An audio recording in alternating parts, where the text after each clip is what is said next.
Hello, my name is Meerah, and I'm a Lorekeeper in one of Yogg-Sothoth's libraries, and today I wanted to talk about The Thing from John Carpenter's 1982 film and its 2011 prequel. The movies are inspired by a short story written by John W. Campbell Jr., published in 1938, called Who Goes There? This story is speculated to have itself been inspired by At the Mountains of Madness by none other than H.P. Lovecraft, published 2 years prior in 1936. John Carpenter's film is often cited as quintessential cosmic horror, and most people's favorite movie, for a variety of reasons, from the casting, the practical effects, the interesting plot, and so on. It definitely makes my top 5. There is a lot of information about this creature, so I want to start with a general timeline. The UFO's original pilots first discovered the Thing whilst on a planetary zoological expedition and stored it for examination. The Thing managed to escape its confines and attack and assimilate the crew one by one. The last surviving alien pilot attempts to crash the spaceship into Earth to kill the Thing, but the Thing still manages to survive and escape the craft. The Thing would end up freezing due to the frozen Antarctic climate. The next time we encounter the Thing is in the winter of 1982 at the Geological Research Facility Thule Station. Thule is a word with a storied history, but I believe this reference specifically could be to the Edgar Allan Poe Dreamland, which he wrote in 1844. I have reached these lands but newly, from an ultimate dim Thule, from a wild weird clime that lieth sublime, out of space, out of time. The word Thule's first recorded use was well before the 12th century in ancient Greek times, and it was often used to refer to the most northerly region in the world. Later, the word Thule became used in the phrase Ultima Thule, which became a common noun used to refer to any distant unknown region or an extreme limit of travel and discovery. I love that little tidbit of knowledge because at the end of the universe in Final Fantasy XIV, the map is called Ultima Thule.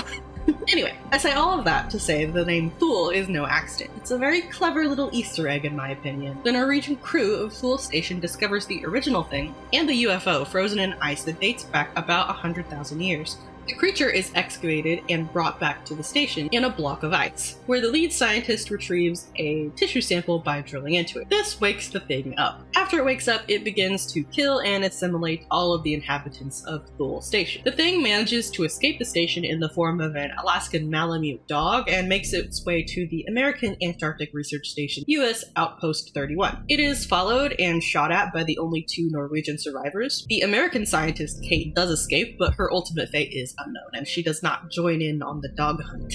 They are killed, and the Americans decide to go check out Thule Station in an attempt to understand what had happened. They discover the wreckage and the carnage left behind by the Thing, and end up bringing back one of the charred, assimilated things in order to research it. At this point, the dog Thing has been put into kennels, and is interrupted in the middle of assimilating the rest of the sled dog team. Blair, the station's doctor, performs an autopsy on the dog, and discovers that it is actually an alien, capable of absorbing and perfectly imitating other life forms. Soon after this, the Americans take another trip, this time to the site of the UFO crash site. Blair ordered the burnt corpses be quarantined, but in that process, one of the crew members named Binnings would end up in the room with the corpses alone, which are in fact very undead and begin to assimilate him as well. Despite Blair's attempts at stifling contamination, why did I say it?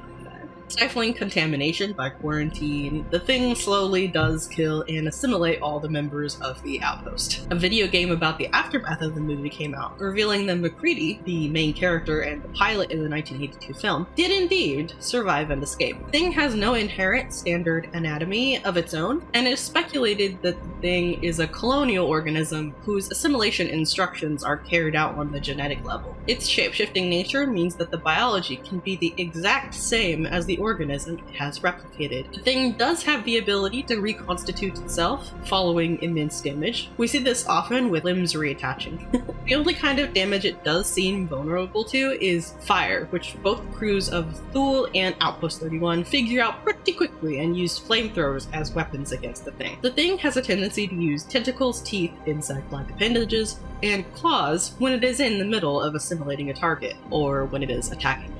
The only thing the Thing is incapable of mimicking is non-organic material, such as metals and plastics. Regardless of the form the thing takes, it possesses incredible strength, speed, and stamina. To begin assimilating a victim, the thing must come into contact with it physically in order to analyze and copy the victim's cellular structure. The cells rapidly begin digesting and replicating the host until eventually it has completely taken over and perfectly mimicked the entire body. The thing will only assimilate and replicate living prey, or very, very, very freshly deceased victims. Anything or anyone that has been dead for an extended period of time is completely ignored by the thing. Once it has replicated a host, it can imitate the host's voice, personality, mannerisms, characteristics, and even memories. Though it, as we see at the end of the prequel, the memory replication is not perfect. The thing appears to only have self-preservation and assimilation as motivations. The thing will even attack other forms of itself in order to avert attention and suspicion, and to save itself in that current form. It appears to be very, very intelligent, using divide and conquer tactics and emotional manipulation. It is believed that the intelligence of the thing is directly related to its size. For example, the Norris thing's spider head doesn't appear to have any more intelligence than an insect, while the human-sized things have the same intelligence levels as their human hosts. The Blair thing was able to reconstruct a miniature spaceship and even recognize the threat posed by a detonator. It's also speculated that the thing inherits the combined intelligence of all the hosts it's previously assimilated. And